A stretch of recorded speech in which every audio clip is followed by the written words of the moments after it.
Hi, and welcome to the virtual review. I'm Grant, and this is Adam.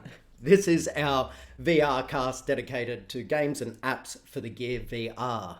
This episode, we'll be talking about Polydome, which is an application. It's a game. It's Somewhere between a musical experience and a demo application. I think that's a good tight wrap up. If you look over your shoulder, you will find me demonstrating the game with a visual idea of how it plays out.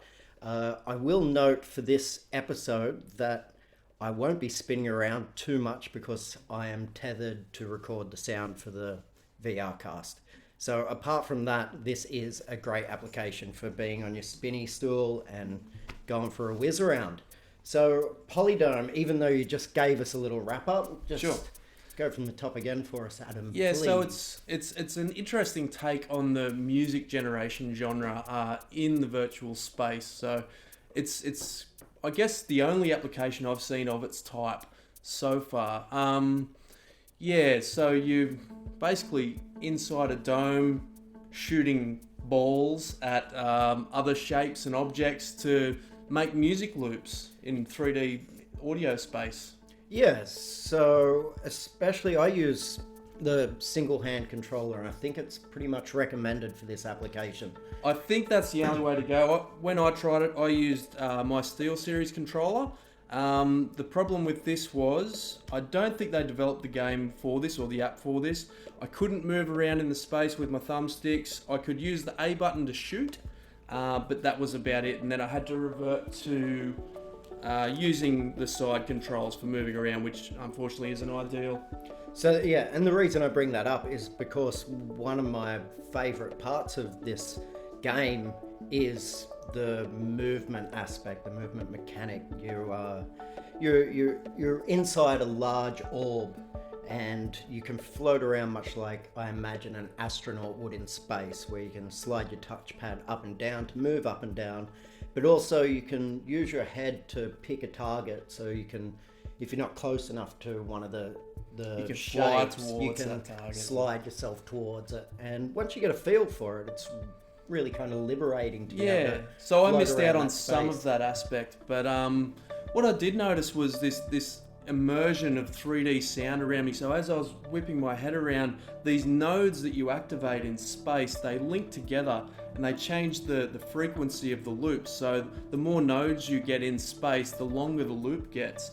And you can actually hear, like if you've got a node that's a bass line down there, you'll hear it on your left side, and as you turn around, you'll hear it in your right side. And like I thought I was getting bored in this experience, but then I realized like 20 minutes later, I'm like, wow, I'm still in here. I'm having this Zen type experience. So And it's up to you to experiment and find your way around it.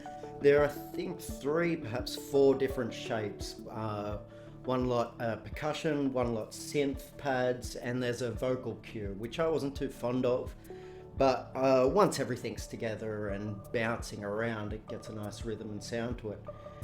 That said, I've always cruised around this game picking sounds out and letting that play out. I went through it again today, and I got more into holding the firing button down and letting it go, which I'm sure I'll be doing in the background of this episode. sure.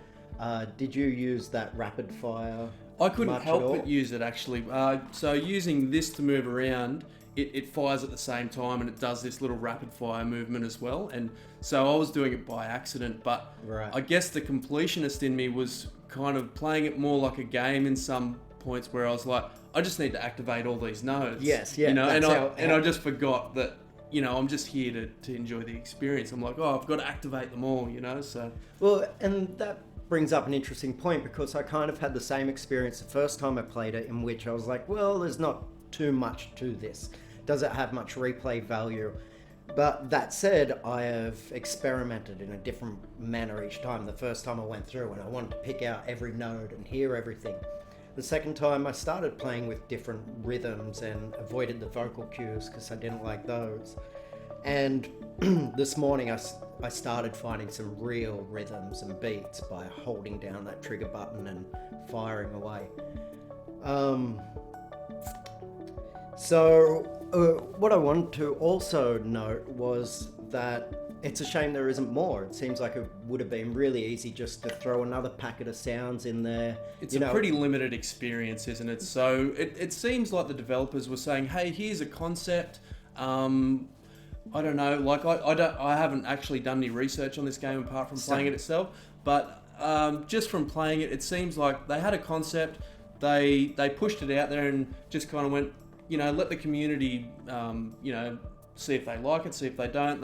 Maybe it was their first VR app, I don't know. So it's cool, nice and smooth. There's no motion sickness. Visually, it's beautifully. Yeah, it's really beautiful visually. Yeah, it's very, very simple, but a lot of those are the best visual experiences in VR because you don't get any of that jittery, frame rate loss and things like that. So, and I think I should note also, this kind of plays to what I want out of my virtual reality experiences. Although I am a gamer, I'm not necessarily looking for the best game. I am looking for experiences, and this provides one. And also as a musician, it speaks to me that way as well. Get your creative element out as well. Yeah, and then that's what sort of niggles at me, where I'm like, oh, how good would it be if there was just one other node that you could do pitch with, and just drop it down a bit more control rather than just these predefined nodes. Yeah, or a tempo change, just those a tempo and a pitch change. I'd love to see their to-do list behind the scene. Like, I'd love to see,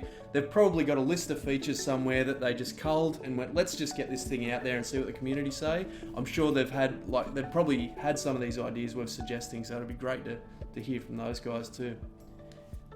So overall thoughts, I think I've just given them, but it's simple, it's calm, it's relaxing, it's good for first timers and people that are after a chilled out, relaxing experience. There's no stress here, and also recommended for musicians and people that like to play with sounds. And also I want to give special mention to the movement mechanic, which I'm going to keep the app around, mainly because I haven't found that zero gravity space and how to move around it in another application yet. Sure. I can't see myself spending too much more time in this one, but I'd definitely be keeping a keen eye on what these guys come up with next. Awesome. And that's us for this episode. Next episode, we'll be talking about Brick Collision, so if you want to get your hands on that, have a look. It's a VR version of the old Breakout, the old arcade Atari game.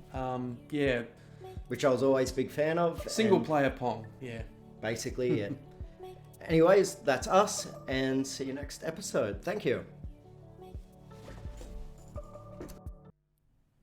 This episode of The Virtual Review was brought to you by Sense Immerse. Immerse your senses in a new reality.